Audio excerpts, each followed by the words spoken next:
Sa kasaysayan po ng mga tao, mga kapatid, palagi pong hinahanap natin ng paraan kung paano po tayo makalalapit po sa ating Panginoon Diyos.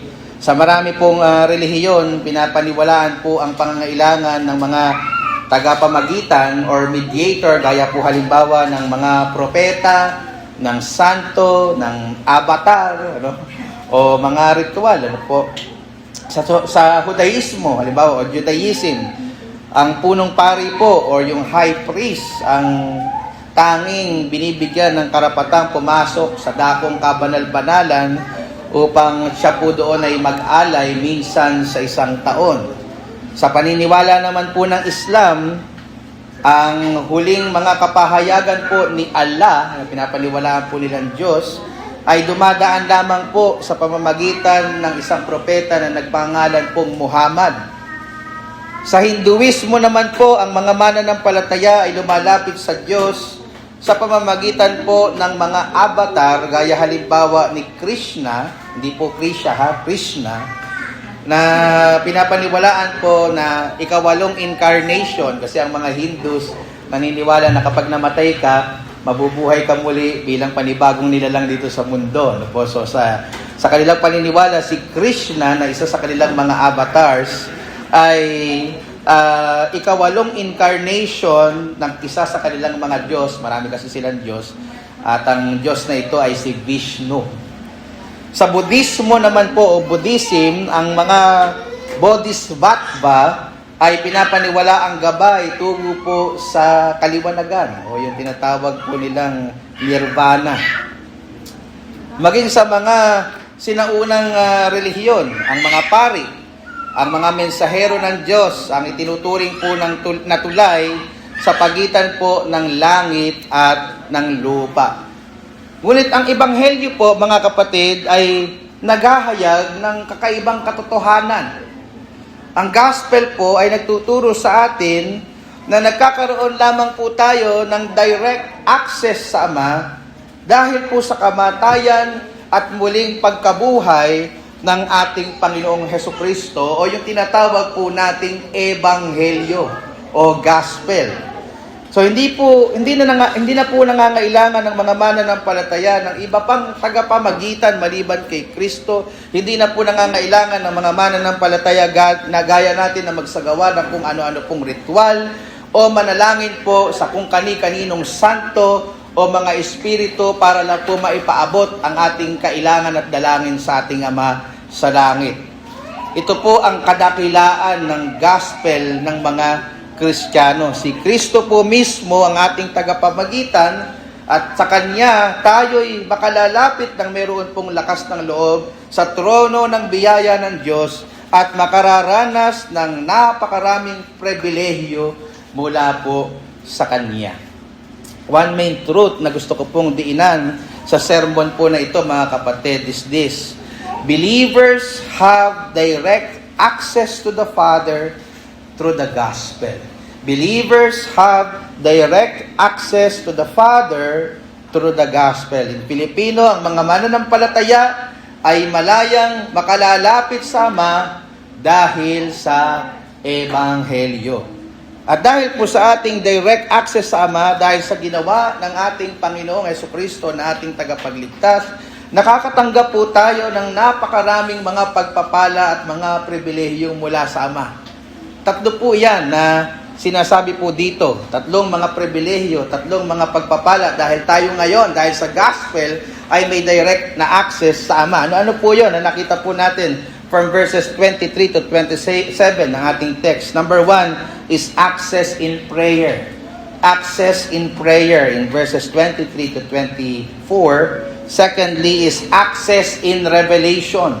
Access in revelation in verse 25. And lastly, access in relationship.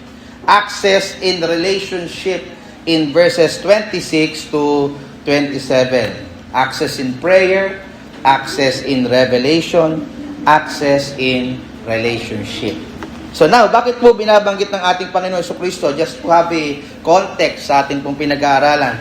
Bakit po binabanggit na naman ng ating Panginoong Jesucristo dito yung mga panibagong pagpapala? na matatanggap ng mga alagad. At alam po ninyo ang context na dito po kasi nagpapatuloy ang ating Panginoong Jesucristo sa pag-comfort at pag-encourage sa kanyang mga alagad dahil po malapit na nila siyang malapit na niya silang iwan. Dahil nalalapit na po yung araw ng kamatayan ng ating Panginoon sa krus. At sa pag-aaral pong ito, sa pag-aaral po ng passage po na ito mga kapatid, ito po yung nangyari sa Huwebes ng gabi, ilang oras bago po mag-Biyernes Santo. At alam niyo naman po ang nangyari sa Biyernes Santo, yun po yung araw na ipapako na at mamamatay na ang ating Panginoong Jesucristo sa krus. So, sa madaling salita, malapit na po yung araw na yon. Oras na lang ho ang binibilang.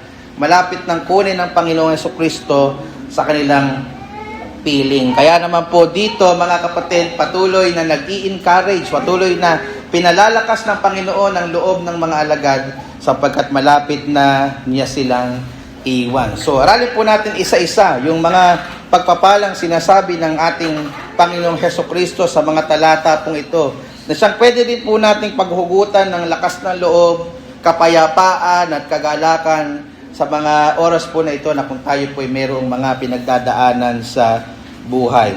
First privilege po na nakita po natin sa mga talatang ito, bunga ng ating direktang access sa Ama is access in prayer. Access in prayer o malayang paglapit sa panalangin.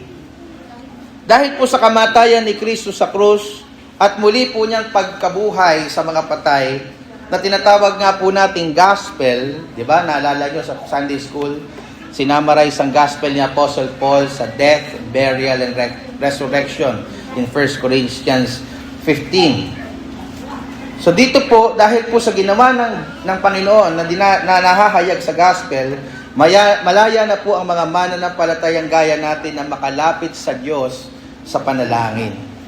Yan po yung katotohanan makikita natin from verses 23 to 24. Sa inyo pong mga Biblia, sabi ho dyan halimbawa sa verse 23, at sa araw na yaon ay hindi kayo magtatanong sa akin ng anumang tanong. Ito po muna tayo dyan.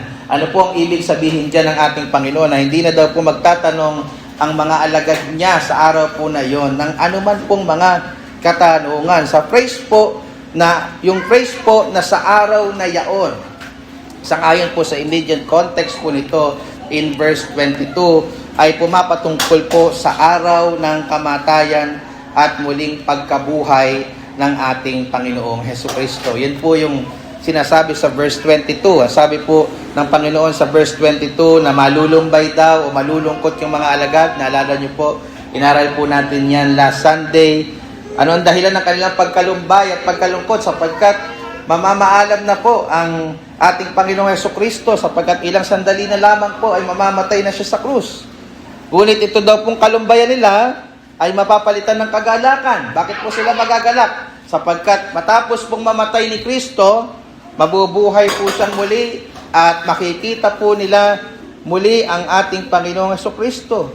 So sa makatuwid, yung araw na binabanggit po dito ng ating Panginoong Jesucristo ay pumapatungkol sa araw ng kanyang kamatayan at muling pagkabuhay. Now, ano po ang mangyayari matapos po ng araw na iyon, ng death and resurrection ni Jesus Christ? Ang sabi sa pagkapatuloy ng verse 23, sa araw na yaon ay hindi kayo magtatanong sa akin ng anumang tanong. Bakit po kaya hindi na magtatanong sa Panginoon ng mga alagad sa araw na iyon? Ito po ay sapagkat pagtapos po ng araw na iyon, isusugo na niya ang banal na Espiritu na siyang magtuturo po sa kanila ng mga katotohanan na dapat po nilang malaman. John chapter 16 verse 13, ganyan po ang pangako. Ang sabi, gayon may kung siya, ang Espiritu ng katotohanan ay dumating, ay papatnubayan niya kayo sa buong katotohanan. Sapagkat hindi siya magsasalita ng mula sa kanyang sarili, kundi ang anumang bagay na kanyang marinig, ang mga ito ang kanyang sasalitain at kanyang ipahahayag sa inyo ang mga bagay na magsisidating. Yan po ang pangako ng ating Panginoon Jesucristo. Kaya po hindi na sila magtatanong ay sapagkat isusugo na sa kanila ang Espiritu Santo na magtuturo sa kanila ng lahat ng mga bagay na kailangan nilang malaman. Dinasabi po sa pagpapatuloy ng verse 23, katotohanan sinasabi ko sa inyo, kung kayo'y hihingi ng anuman sa Ama, ay ibibigay niya sa inyo sa aking pangalan. Narinig niyo po ba yung pangako na iyon, mga kapatid? Hindi po ba kayo namamangha sa pangako na iyon? Ulitin ko po, baka hindi po masyadong nag-register. No? Ang sabi po ng Panginoon, katotohanan sinasabi ko sa inyo, kung kayo'y hihingi ng anuman sa Ama, ay ibibigay niya sa inyo sa aking pangalan.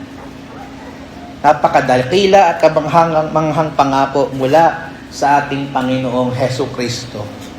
Ano man daw po ang hilingin ng mga alagad sa Ama, sa Kanyang pangalan, ano daw po mangyayari? Ipagkakaloob ng Diyos. What a great promise, mga kapatid. Ngunit, gusto ko pong i-clarify na ito po ay hindi gaya ng isang checking blanco. Ano po, na halimbawa, binigay sa inyo, pwede kayo sumulat ng any amount and then pupunta kayo sa bangko, makukuha po ninyo yung yung pera na isinulat nyo sa blankong cheque. Hindi po ibig sabihin na kahit ano ang ibulalas natin sa Panginoon sa panalangin ay siguradong, halimbawa, nag-pray ka ngayon ng isang bagong sports car, bigla babagsak sa iyo yung sports car. Ano po? So, ang key phrase po dito sa sinabi ng ating Panginoong Jesucristo ay yung phrase na sa aking pangalan. O mga kapatid, by the way, ma-segue ko lang, napapansin ko kasi ng iba sa inyo ay nadidistract sa mga bata. Ang encouragement ko sa inyo, kaysa mag-focus kayo at sundan ninyo yung mga bata, dito kayo tumingin. Ayan. So kasi kapag sinundan nyo ng tingin yung mga bata, lalo kayong walang maiintindihan. Kakaintindihan po ba tayo, mga kapatid? Dito po kayo tumingin. Sikapin nyo pong makinig sa akin. Huwag nyo pong bantayan yung kilos ng mga bata. Ayan, konting segue lang. So, yung key phrase po dito ay sa aking pangalan.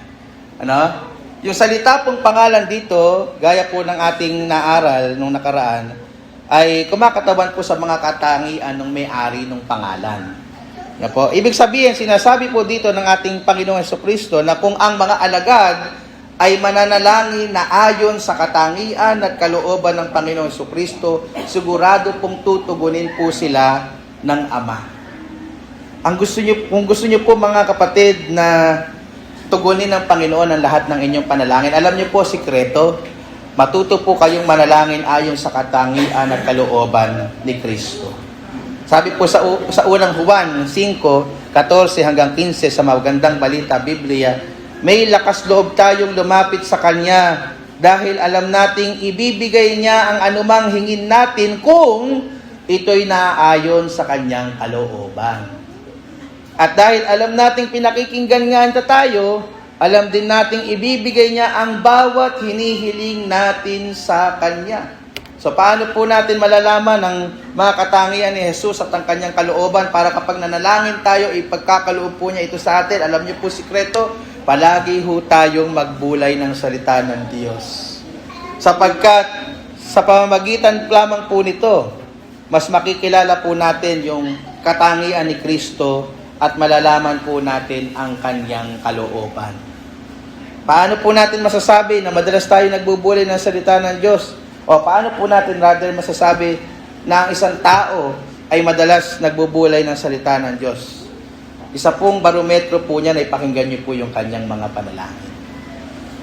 Pakinggan niyo po yung kanyang mga panalangin at makikilatis niyo kung madalas siyang nagbubulay ng salita ng Diyos.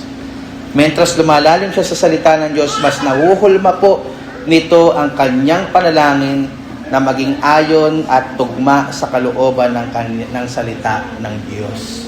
So, gusto niyo pong matutong manalangin, gusto niyo pong palaging manalangin ng ayon sa Kanyang kalooban, palagi po kayong magbulay ng Kanyang mga salita. Mapapansin niyo po, magbabago ang inyong pananalangin. So, isa po sa ibig sabihin ng pananalangin sa pangalan ni Jesus, mga kapatid, ay ang pananalangin ng naaayon sa Kanyang otoridad. Kaya tayo nagpe-pray in Jesus' name. We pray in the authority of the name of our Lord Jesus Christ. Sa ating paglapit po sa Diyos Ama, na nananalangin tayo sa ngalan ni Jesus para nating sinasabi sa Ama na hindi po ako karapat dapat humiling sa inyo dahil po ako'y makasalanan, ngunit lumalapit po ako sa inyo sapagkat sinabi po ng inyong anak na pakikinggan daw po ninyo ako alang-alang sa Kanya. Yun po yung ibig sabihin ng ating ginagawa. Kaya tayo nagpe-pray in Jesus' name. Hindi tayo lumalapit na meron tayong sense of entitlement.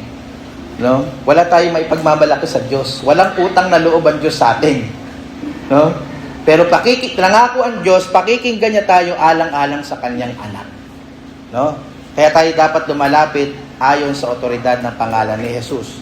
Dahil po sa otoridad ng anak ng Diyos, na bunga po ng Kanyang death and resurrection, tayo po ay nagkaroon ngayon ng direktang access sa Ama natin po sa langit upang makalapit po tayo sa trono ng Kanyang biyaya upang ang hilingin po natin sa Kanya, anuman pong ating pangangailangan, ay ipagkaloob po niya sa atin sang-ayon sa kalooban ni Kristo. So ang panalangin po sa pangalan ni Jesus ay hindi po pala gaya ng isang magic words or mga incantations, kasi sa ibang mga grupo parang ginagamit nila yung magic words o incantation, in Jesus' name, in Jesus' name. Sa buong panalangin, laging may in Jesus' name. Hindi po ganun ang ibig sabihin nun, mga kapatid. Yung paulit-ulit na in Jesus' name, na kapag sinabi mo in Jesus' name, in Jesus' name, in Jesus' name, matik, mangyayari yung iyong pinapanalangin. In fact, kahit nga po hindi natin sabihin yung in Jesus' name, ngunit nananalangin naman po tayo ayon sa katangian at otoridad ng ating Panginoong Jesucristo, siguradong didinggin po tayo ng Ama po natin sa langit. Then nasabi pa po ng ating Panginoon in verse 24, tingnan niyo po, hanggang ngayon wala pa kayong hinihinging anuman sa pangalan ko, kayo'y magsihingi at kayo'y tatanggap upang malubos ang inyong kagalakan. Ano po ang ibig sabihin dito, mga kapatid, ng ating Panginoong Jesus? Ibig sabihin, during this time, mahihinuhan po natin na hindi pa po nananalangin ng mga alagad sa pangalan ni Jesus. Napansin niyo po sa verse 24, hanggang ngayon wala pa kayong hinihiling anuman sa pangalan ko.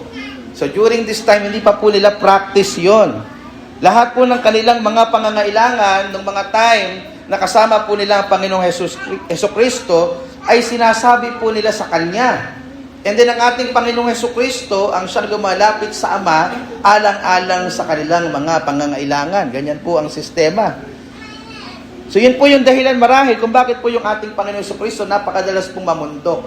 Napakadalas pong mag-isa sapagkat doon po siya nagkakaroon ng uninterrupted time upang ipanalangin ang kanya pong mga alagad at yung kanila pong mga concerns.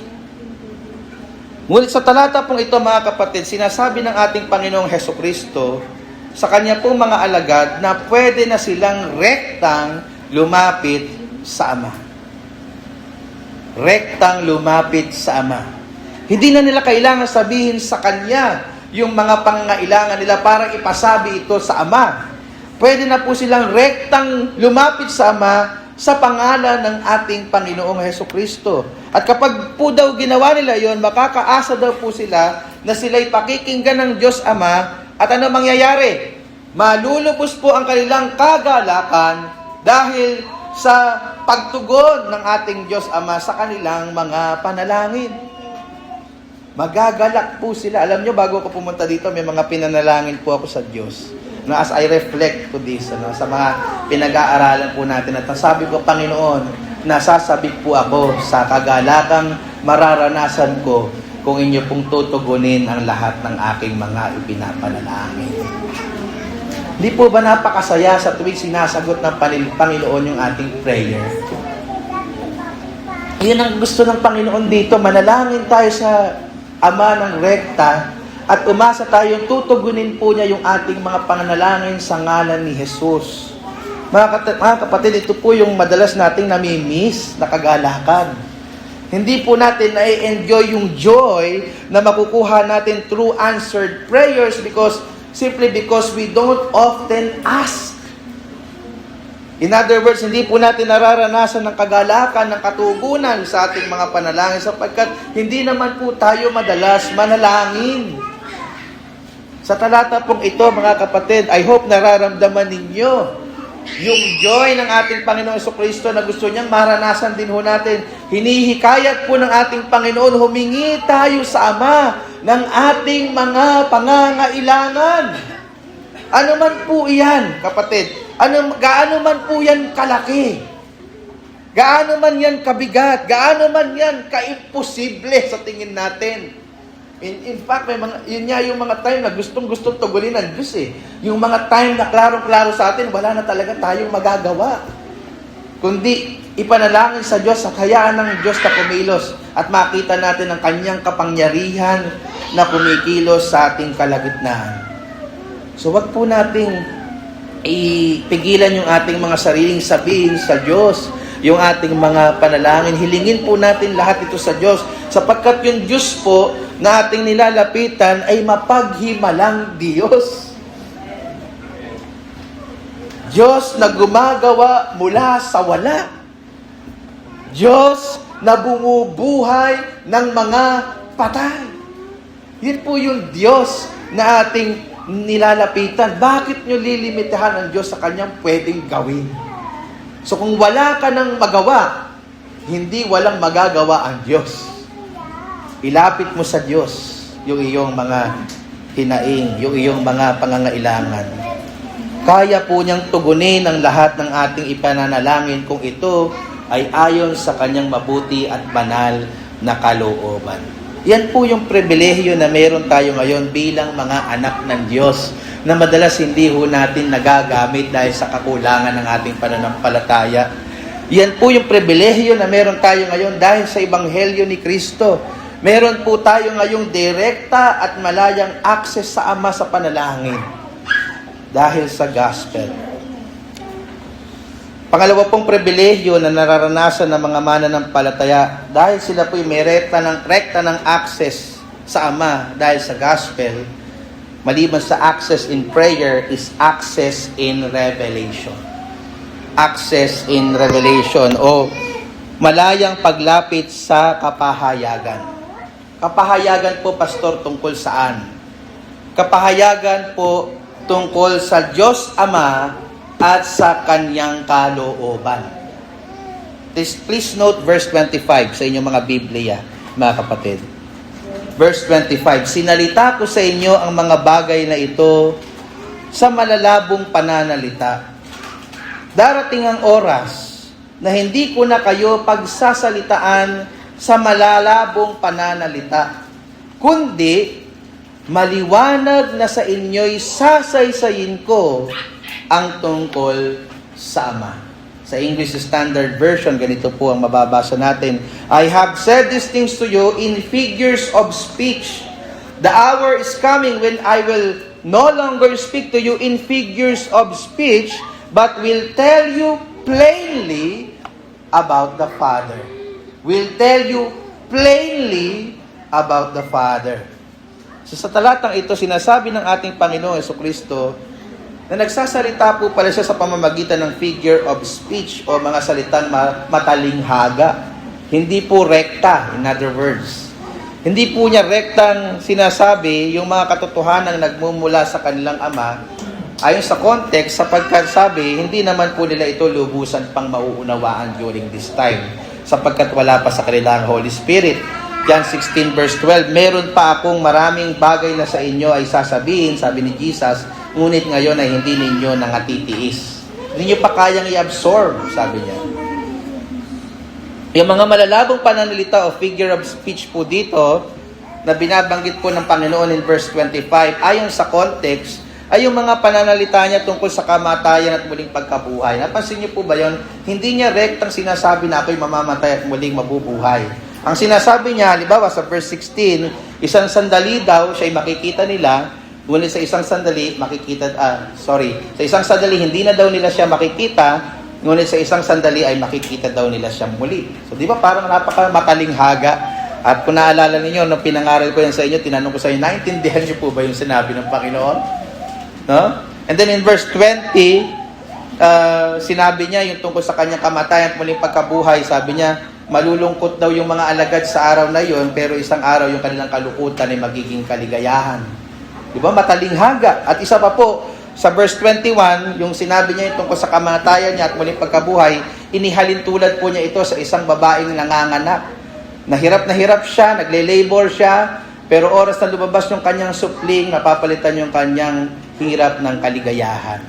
So napaka-talinghaga, malalabong salita, figure of speech, yung ginagamit ng Panginoon.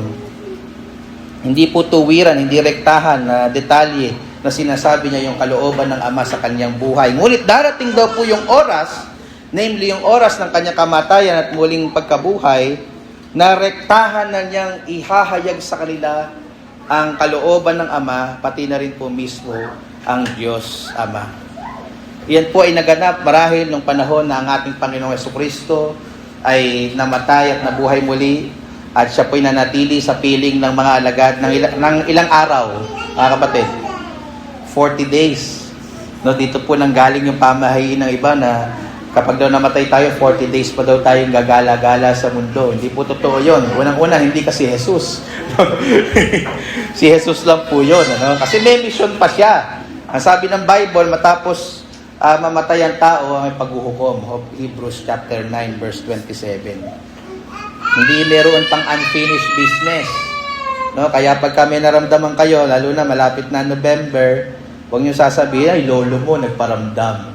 Hindi po totoo yun. Diablo yun. So, anyway. So, nangyari po yun, nung 40 days na yun, pero mas tuluyan pa yung nahayag nung araw ng Pentecost sa Acts chapter 2, nung bumaba po sa mga alagad yung Espiritu Santo, at doon po nila naunawaan ang lahat ng mga itinuro at pinahayag sa kanila ng ating Panginoon. So sa araw po na bumaba ang Espiritu sa kanila matapos ng kanyang death and resurrection, hindi na po magtatago ng anumang pang mga katotohanan ng Panginoon Jesus. Rekta na nila at ibubuhos na sa kanila ang purong revelasyon ng Panginoon sa kanilang mga buhay. Lubusan na niyang ihahayag kung sino ang Ama at ang kanyang kalooban sa kanyang mga alagad. At ang kalooban pong iyan ng Ama kay Kristo Jesus ay hayagan na po sa panahon natin ngayong nasusulat sa bagong tipan. During their time, hindi pa po yun tapos, gagawin pa lang. Pero during this time, imagine ninyo mga kapatid, na isulat na po ng mga alagad ni Kristo ang lahat ng mga revelasyon na kalooban ng Ama na sabi niya noon, ikinukubli niya ngayon ay hinayag na niya ng lubusan. At mas nakikilala na po natin ang Ama, mas nakikita na natin ng malawak ang katuruan ng Ebanghelyo sa mga pahina ng bagong tipan. Hindi niyo po ba na-appreciate kung paano tayo ka-bless on this side of the cross? Diba? Mas makikilala na po natin at malalaman ng malalim ang kalooban ng Diyos Ama sa kanyang mga salita. Marami na po tayong mauunawaan na noon na hindi pa po nauunawaan ng mga alagad.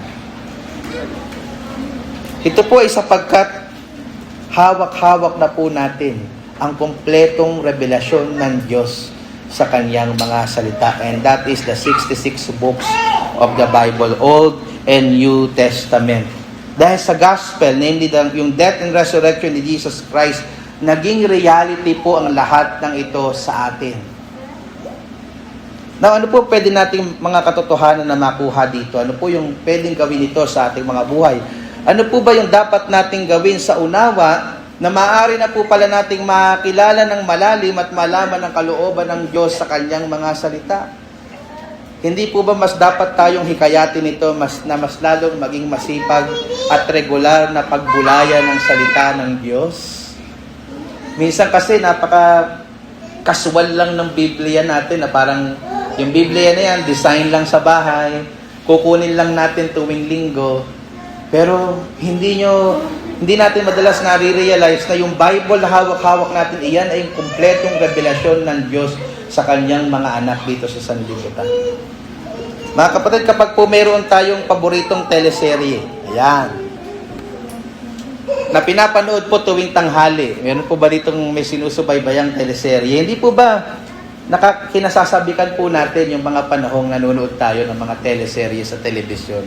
At alam na alam po natin kung anong oras ito nagsisimula at sinisigurado po natin na walang makahahadlang, walang makakaistorbo sa atin kapag sumapit na ang oras na yon na papanoorin na po natin ang paborito nating drama sa TV. At kapag nanonood naman po tayo, talagang tutok na tutok po tayo at minsan nadadala pa nga po tayo ng ating mga emosyon. Galit na galit tayo at gusto na nating sapakin o sabunutan yung kontrabida, no? Wala pang sinasabi yung kontrabida, inis na tayo sa pagmumukha niya, di ba? Tapos minsan naman yung bida, minsan para mong aanga-anga.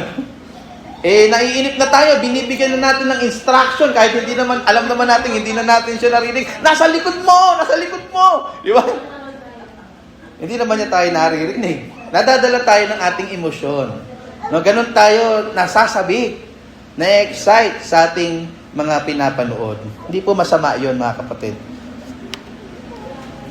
Pero mga kapatid, yung drama ng Ebanghelyo, kung paano iniligtas ng banal na Diyos ang mga makasalanang gaya natin, ay higit po nakapanapanabig at makatotohanan kaysa po sa mga teleseryeng napapanood po natin sa telebisyon.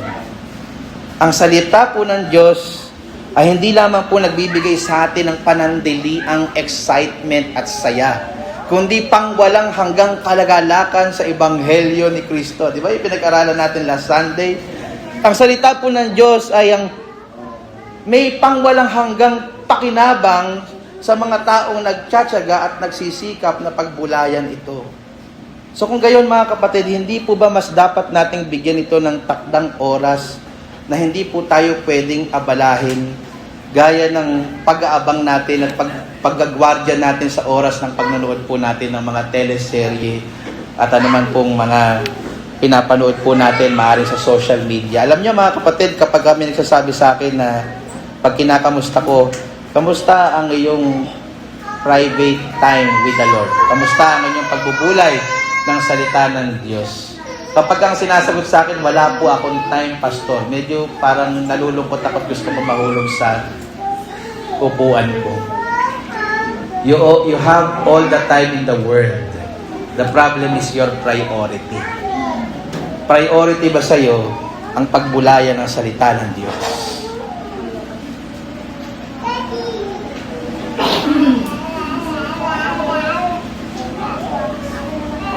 Mga kapatid, wag po nating sayangin yung pagkakataong makilala pa ng lubos ang Diyos sa kanyang mga salita. No? Sa pamamagitan po nito, mas lalong titibay yung ating pananampalataya, mas lalawak ang ating karunungan, mas tatatag tayo sa tukso ng kasalanan. Alam mo kung bakit ka madalas mahulog sa tukso? Kasi hindi mo pinapakain ang kaluluwa mo ng salita ng Diyos, kaya ito'y palaging mahina sa kasalanan. At kapag ginawa po natin yun, magiging matibay po yung ating kagalakan at kapayapaan. Lahat po ng iyan ay naging posible sa atin dahil lang sa gospel.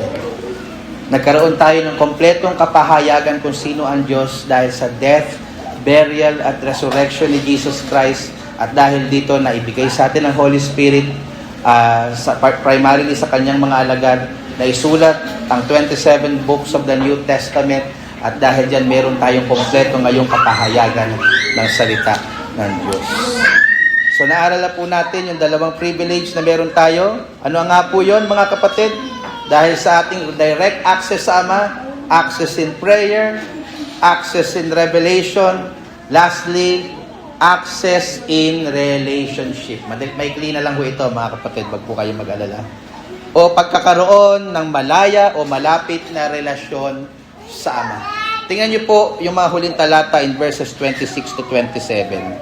Sa araw na yaoy, sabi sa verse 26, again, yung araw na yaon ay pumapatungkol sa kamatayan at muling pagkabuhay ni Kristo sa context. Ano mangyayari? Ay magsisihingi kayo sa aking pangalan at sa inyo'y hindi ko sinasabi na kayo'y idadalangin ko sa Ama.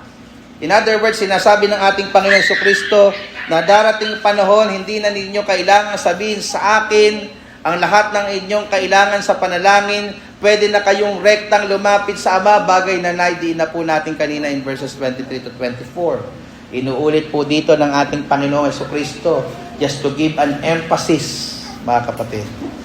Na ano po ang basis? Bakit po tayo kapag lumapit ng rekta sa Ama, diringgin niya yung ating mga prayers? Verse 27, sapagkat ang Ama rin ang umiibig sa inyo. Access in relationship. Kaya po pala, pakikinggan ng Diyos Ama yung ating mga panalangin ay sapagkat iniibig tayo ng Diyos Ama. And interestingly, mga kapatid, pakinggan niyo po, napakaganda po ng ginawa natin ditong discovery, ano? Interestingly, yung Greek word na ginamit sa salitang umiibig, dun sa verse 27, ay hindi po agape o agapao na pumapatungkol sa dakila o unconditional love ng ating Diyos sa mga makasalanang gaya natin. Ang ginamit po ng salitang Griego ng ating Panginoon sa Kristo sa salitang umiibig ay phileo, na isang klase po ng pag-ibig na inilalaan sa isang kaibigan o kapatid o isang kapamilya. Phileo love. In other words, napaka-personal ang pag-ibig na ipinararanas ng ating Diyos Ama sa mga sumasampalataya sa ating Panginoong Jesucristo. Kung ikaw po ay mananampalataya, ikaw ay itinuturing na pamilya ng Diyos.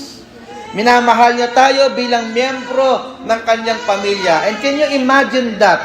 Pamilya tayong itinuturing ng Diyos na mela lang ng langit at ng lupa. And please note, yung salitang umibig dito is in verb form. No? Pag sinabi pong verb, English 101, hindi lang ito isang idea. Hindi lang ito isang feeling na nararamdaman ng Diyos sa atin. Ito po ay ginagawa ng Diyos. Pinararamdam ng Diyos yung kanyang pagmamahal. Pinararanas ng Diyos yung kanyang pag-ibig sa atin bilang mga alagad ni Kristo. And please also note yung tense na ginamit dito ng ating Panginoong Jesucristo. Doon po sa salitang umiibig. Ito po ay nasa anong tense? Nasa present tense. Na hindi lamang po niya ibig sabihin na minsan lang niya tayong inibig. Hindi niya tayo inibig nung nakaraan at hindi lang niya tayo iniibig sa hinaharap.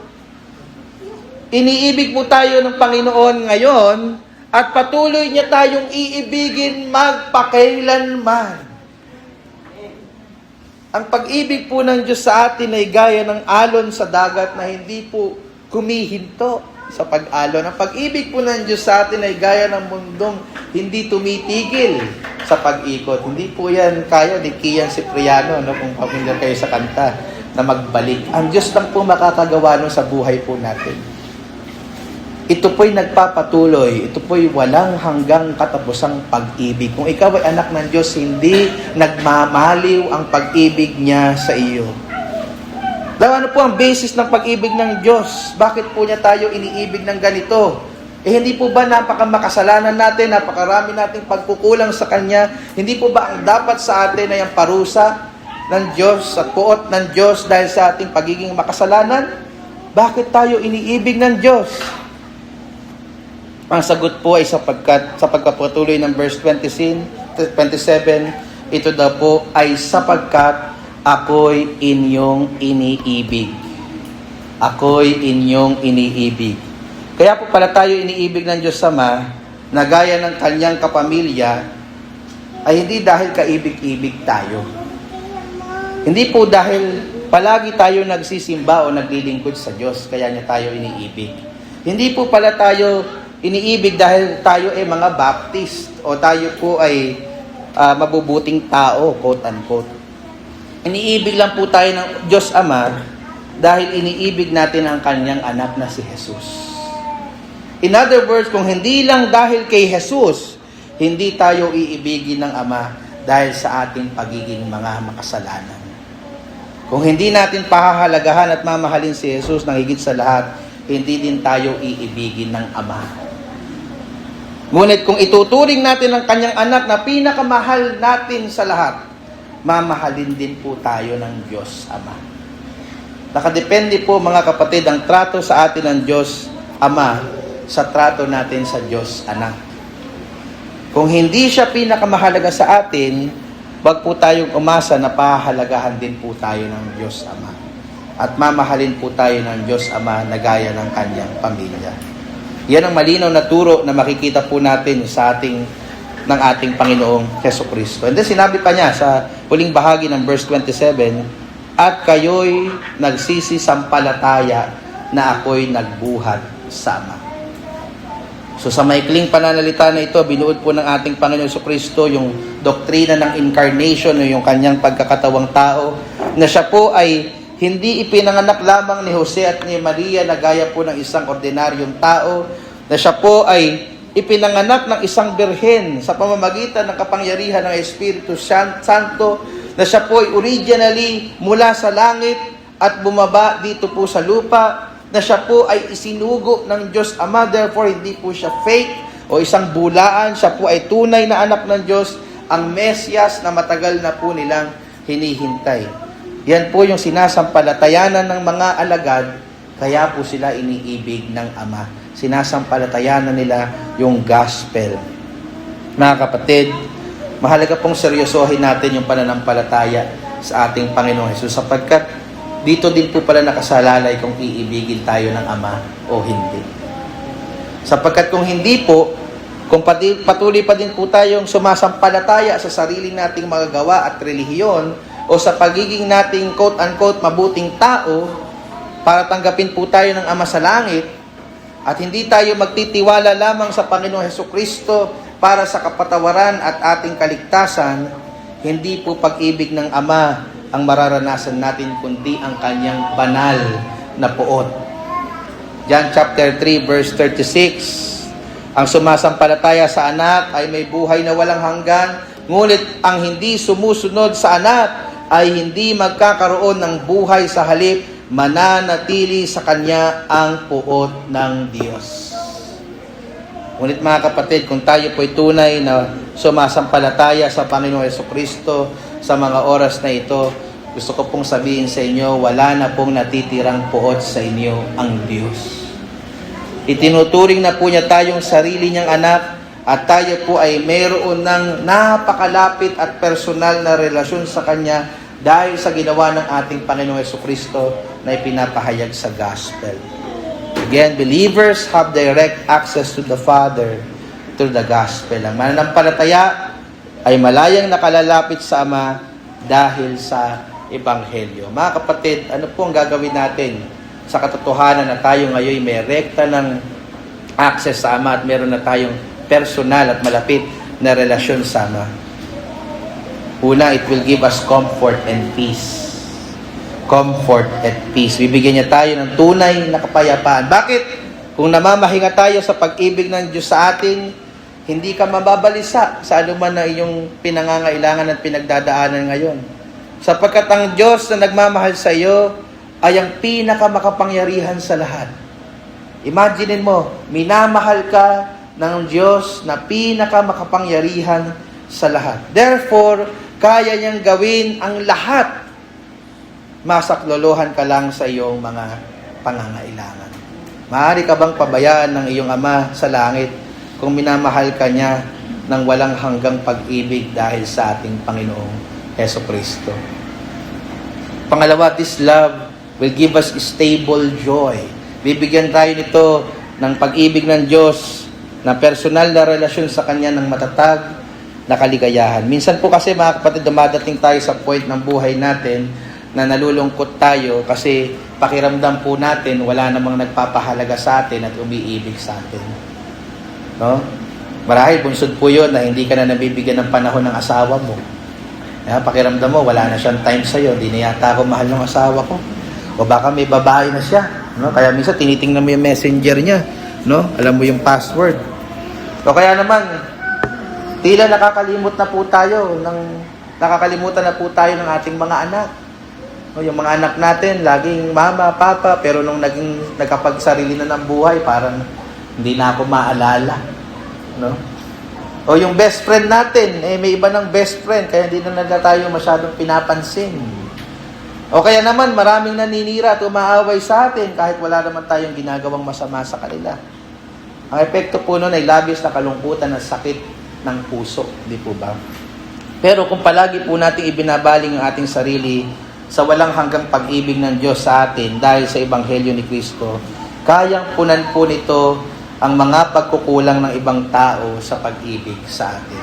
Kaya po mga kapatid, ang payo ko po sa inyo, huwag po kayong mag-expect masyado ng pag-ibig na nagmumula sa tao. So, mabibigo lang po talaga kayo dyan.